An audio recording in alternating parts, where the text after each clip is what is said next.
महादेव की, नर्मदा मैया की, सियावर रामचंद्र की, पवन सुत हनुमान की, भारत माता की।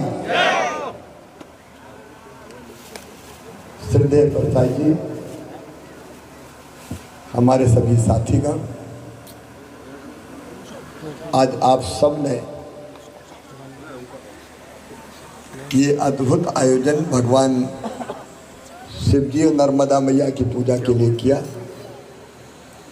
हम सब का शुभ संकल्प यही है कि हमारा देश भारत विश्व गुरु के पद पर आसीन हो।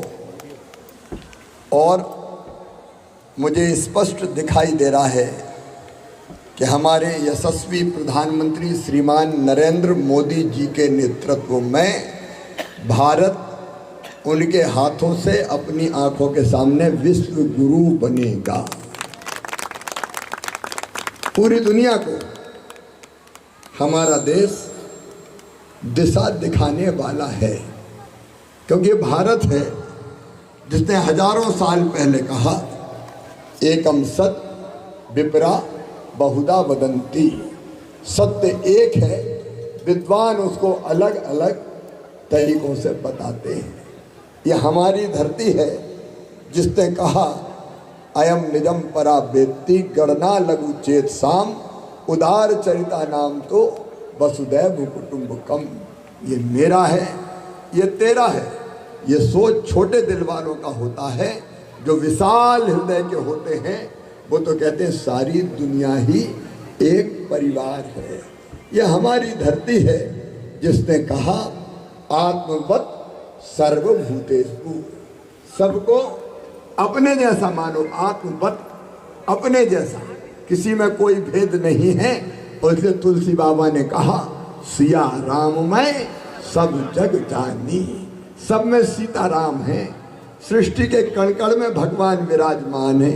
हर एक आत्मा परमात्मा का अंश है। हर एक घट में बस वही समाया हुआ है। जैसे कबीरदास जी ने कहा, साहब तेरी साहबी हर घट रही समाए, जो मेहंदी के पात में लाली लखी ना जाए। तू सब में है, दिखाई क्यों नहीं देता? तो उत्तर यही है कि जैसे मेहंदी के पत्ते में लाल रंग होते हुए भी दिखाई नहीं देता, वैसे वो है सब में लेकिन दिखाई नहीं देता। लेकिन जब साधना और तपस्या की मेहंदी रची जाती है पीस के, तो लाल रंग उछर के आ जाता है।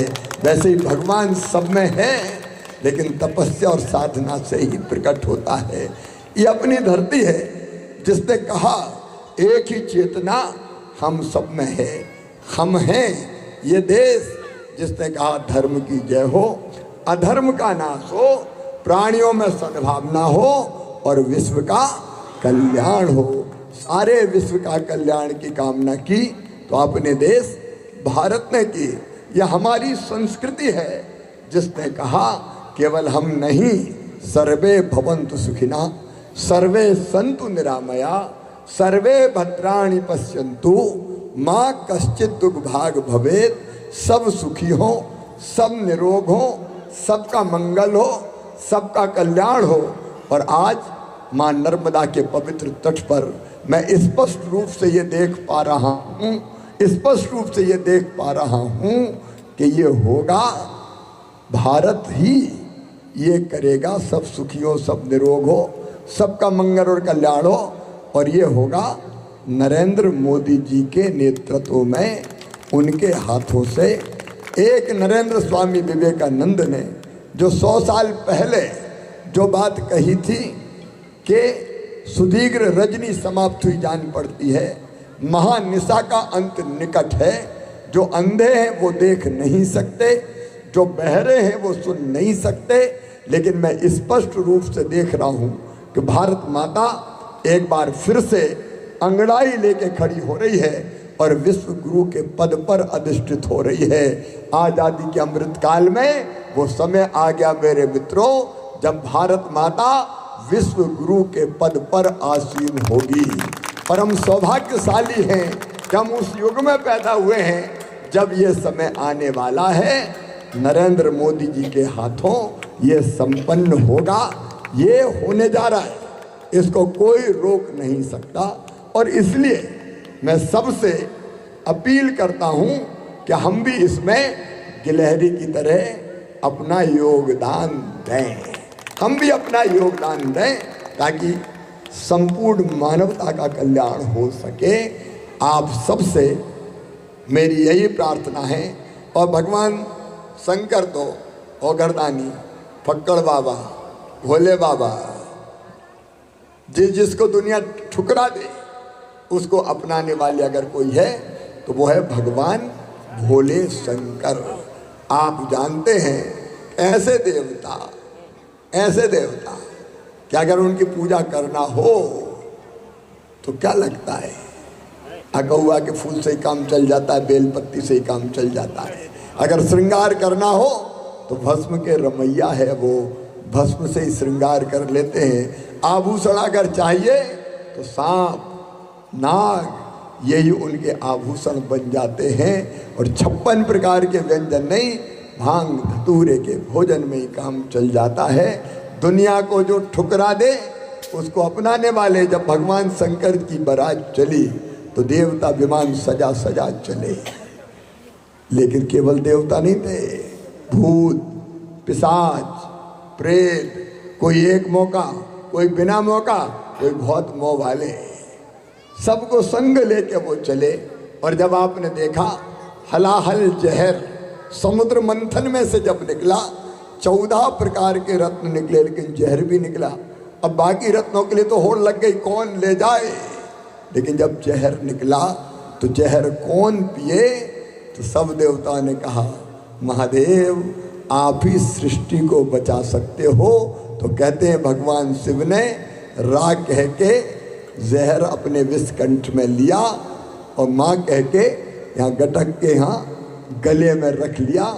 और जहर के प्रभाव के कारण उनका कंठ नीला हो गया, इसलिए नीलकंठ कहलाए भगवान भोले शंकर। आज उन भगवान भोले शंकर की हमने उपासना की है, पूजा की है। वो सब पर कृपा की वर्षा करें, सबका मंगल करें, सबका कल्याण करें, सबको सब पर आशीर्वाद की वर्षा करें। और उनसे यही प्रार्थना है कि हमारा देश विश्व गुरु बनकर भौतिकता की अग्नि में दग्ध विश्व मानवता को शाश्वत शांति के पथ का दिग्दर्शन नरेंद्र मोदी जी के नेतृत्व में कराए, यही हमारी प्रार्थना है। और ये होने वाला है, क्योंकि शायद यही समय है, सही समय है जब प्रधानमंत्री मोदी जी के नेतृत्व में भारत विश्व गुरु के पद पर आसीन होगा। हम सब अपना योगदान दें। आज इतने आनंद से पूजा हुई, मैं आपको प्रणाम करता हूँ। आनंद की नर्मदा तट पर जैसे वर्षा हो रही थी, ऐसी पूजन मैंने पहले कभी नहीं, पहली बार ही, जिसमें सब भाव मग्न होके, भाव विभोर होके भगवान शिव की भक्ति में डूबे थे। आपको बारंबार प्रणाम, पूरी मंडली को प्रणाम। क्या आनंद की वर्षा की है। और रमाकांत जी आपको विशेष रूप से प्रणाम, क्योंकि मुझे कैसी पूजन होनी है, मुझे तो आपने कहा कि पूजन होनी है नर्मदा तट पर। आपने ये आयोजन किया, साहेबगंज वासियों ने ये आयोजन किया, इसलिए मैं सभी साहेबगंज वासियों को भी प्रणाम करता हूँ। आपको बारंबार प्रणाम। यह आनंद के क्षण आते रहें और हमारा जीवन जनता के लिए उपयोगी बनता रहे, अपने देश के लिए उपयोगी बनता रहे। इसी प्रार्थना के साथ बोलिए सियावर रामचंद्र की, पवन सुत हनुमान की, उमापति महादेव की, भारत माता की, गौ माता की, नर्मदा मैया की। हर हर महादेव।